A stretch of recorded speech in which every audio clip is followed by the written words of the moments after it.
Hola chiquillas y chiquillos, en este video vamos a terminar de revisar la guía 9 de estructura y función de la lengua, porque hoy día lo terminamos de ver. Hoy día, martes 21 de julio del 2020, ¿ya? Vamos a revisar esta parte que, como les decía, esto junto con lo anterior, con las funciones del lenguaje, van a entrar en el taller 4, que es el último taller que vamos a hacer, pero por eso no van a entrar en la prueba. Pero, otro pero más, es algo que vamos a ver siempre, ¿ya? Por eso me interesa que quede claro, que lo practiquemos harto en el taller para que todas las dudas que les puedan surgir las podamos ir revisando en una situación como un taller y para que más adelante podamos en las siguientes asignaturas y luego ustedes en su vida como docentes puedan tener más claridad al respecto, ¿ya? Entonces vamos a comenzar con todo este maravilloso mundo de las estrategias para el desarrollo de la comprensión lectora. La competencia lectora, nosotros ya habíamos hecho el análisis de este concepto y habíamos visto lo que nos decía PISA 2018. Sin embargo, creo que a todos nos quedó súper marcado, o por lo menos a mí, y lo sigo dando vuelta al tema, eh, esto de que la competencia lectora es más que solo la comprensión, porque se le agrega el uso, la evaluación, ¿cierto? La reflexión para poder aprender, tener conocimiento, desarrollarme yo como persona, pero además para participar en la sociedad. Y creo que eso es algo que todavía como profesora me sigue dando vuelta la importancia de lo que es el desarrollar habilidades en lectura, ¿ya? Y espero que ustedes también, que es una gran responsabilidad para todos nosotros. Eh, las dimensiones de la competencia lectora las vimos cuando estábamos hablando de lectoescritura, porque son las primeras que empezamos a desarrollar con nuestros niños, no vamos a profundizar en ellas, pero sí vamos a llegar aquí a esta maravillosa taxonomía de Barrett, que yo les comentaba que lo vimos en este libro, Cómo desarrollar el lenguaje oral y escrito, ¿cierto? Hicimos una prueba con esto, hicimos un taller con esto, no, un taller no, la prueba final de evaluación que hicimos en enero de este año, una de las actividades estaba basada en la taxonomía de Barrett, que aparece claramente explicada en este libro. Si alguno tiene alguna duda, como casi todos tienen la copia del texto, pueden ir a revisarlo con más calma para repasar algunas ideas que les puedan quedar dando bote todavía que no las cuadren. Pero en este caso vamos a analizarlo a grandes rasgos y luego lo vamos a comparar con el otro cuadro, ¿ya? La taxonomía de Barrett se divide en dos grandes dimensiones, ¿ya? La dimensión cognitiva y la afectiva. En la dimensión cognitiva tenemos, miren, aquí está, no está ordenado como se los había mostrado en la mañana.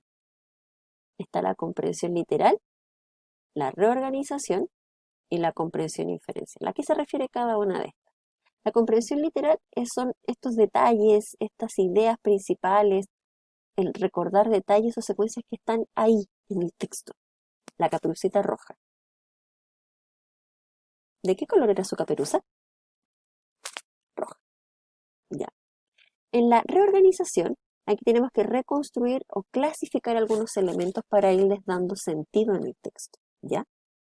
La comprensión inferencial es, el, es una suma de dos cosas. Uno, las ideas e informaciones del texto, lo que está en el texto, más la intuición y experiencia del lector. Y eso me va a dar una hipótesis, ¿ya? Y aquí sí tenemos que tener cuidado y ojo con el tipo de preguntas que realizamos, ¿ya?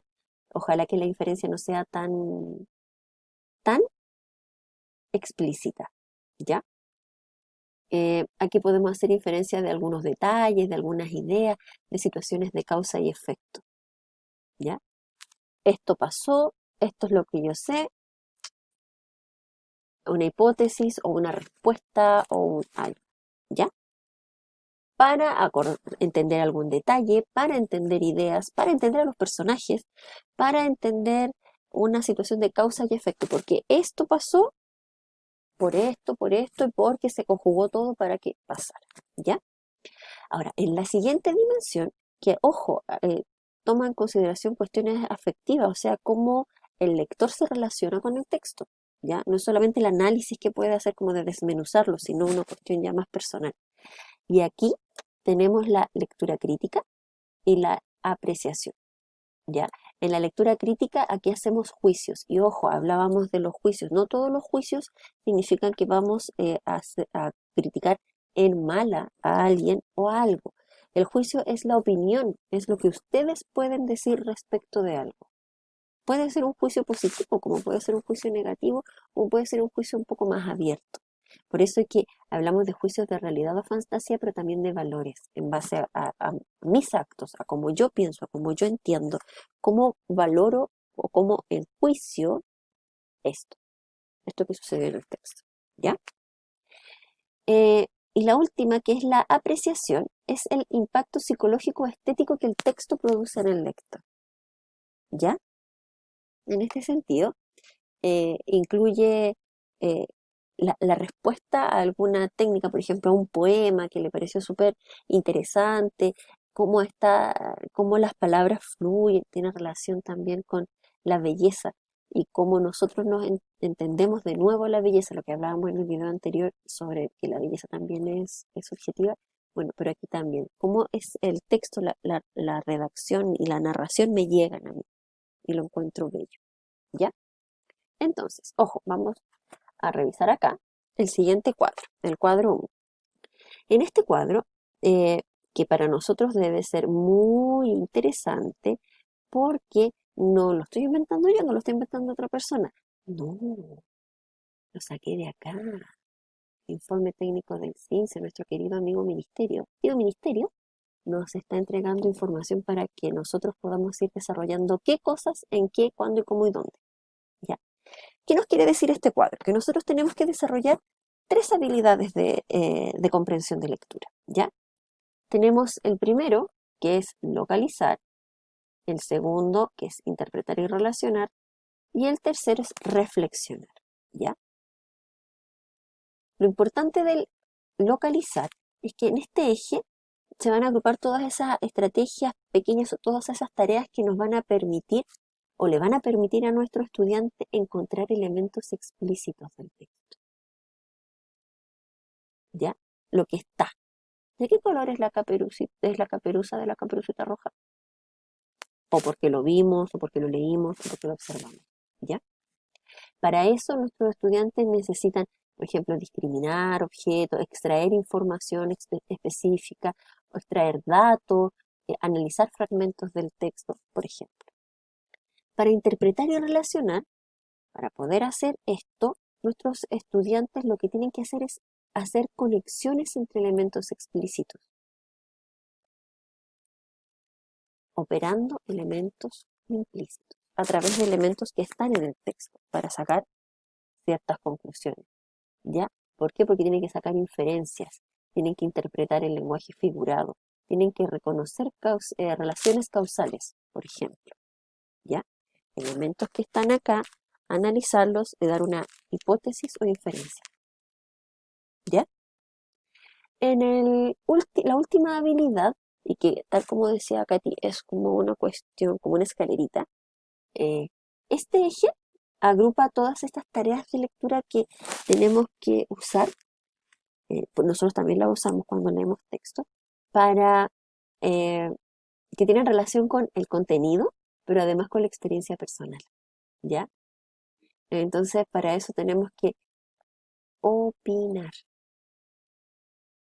sobre algún aspecto del contenido, sobre el texto, sobre la estructura del texto, sobre opinar.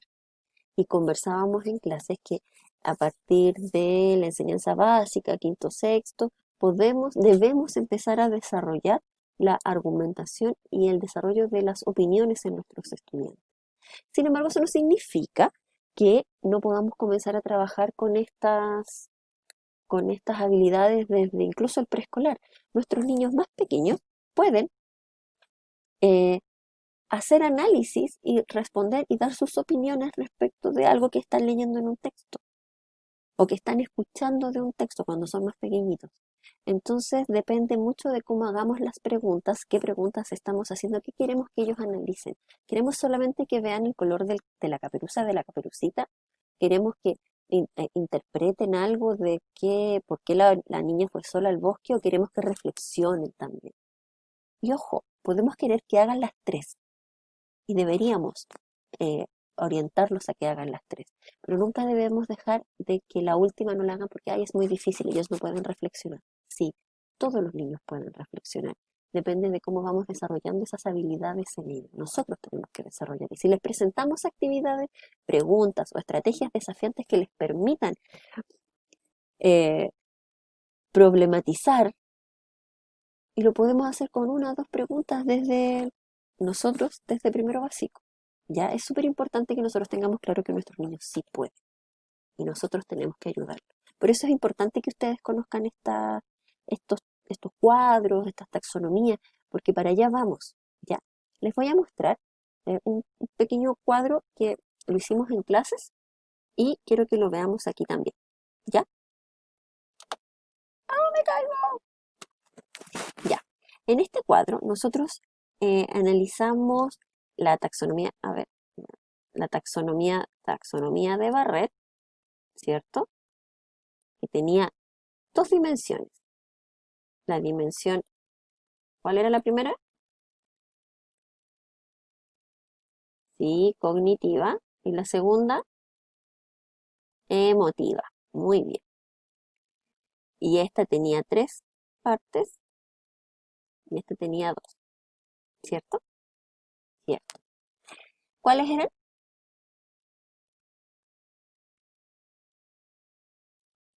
¿Lo escucho? Sí. Literal, reorganización y la inferencial. Y la siguiente, y la, o no, de valores o crítica, y la de las emociones o apreciativas, ¿cierto? Ya. Yo les comenté que por lo general se enseña la taxonomía de Barrett con tres niveles. Y los tipos de preguntas que hacemos de acuerdo a la taxonomía de Barrett son las preguntas explícitas, ¿cierto? Las preguntas implícitas y las preguntas de juicio o críticas. ¿Por qué siempre se me hace eso? Todavía no lo entiendo. Eh, entonces, se enseña por lo general con estas tres, en base a estas tres ideas. Me queda poquito. Em, Sin embargo, también tenemos este cuadro, ¿no? El cuadro de las habilidades de comprensión de lectura. Hoy otra vez. Ya, bueno. El cuadro de las habilidades de comprensión de lectura, en el cual tenemos la localización, ¿cierto? Localizar. ¿Qué más? Exacto. Interpretar y relacionar. O reflexionar. Era reflexionar. Les voy a mostrar mi maravillosa goma. Ahí, era este. Reflexionar. Ahí está. Y lo podíamos relacionar de la siguiente manera. Explícita,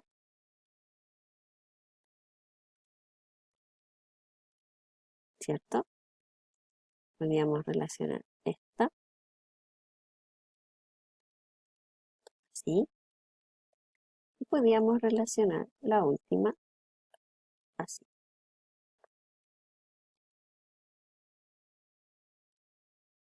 ¿Ya? Esto mismo también está en Facebook, una imagen mucho más bonita y creo que me quedo más feo acá, pero no importa porque ya me quedan 30 segundos para despedirme. Entonces quiero que hagamos este análisis. Esto, insisto, lo vamos a seguir viendo forever and ever y ustedes también. Entonces necesito que les quede claro. Espero que en el taller podamos analizarlo de mejor manera haciendo la actividad práctica, ¿ya? Ya chiquillos, me va a cortar esto. Nos vemos en el siguiente video. Chao.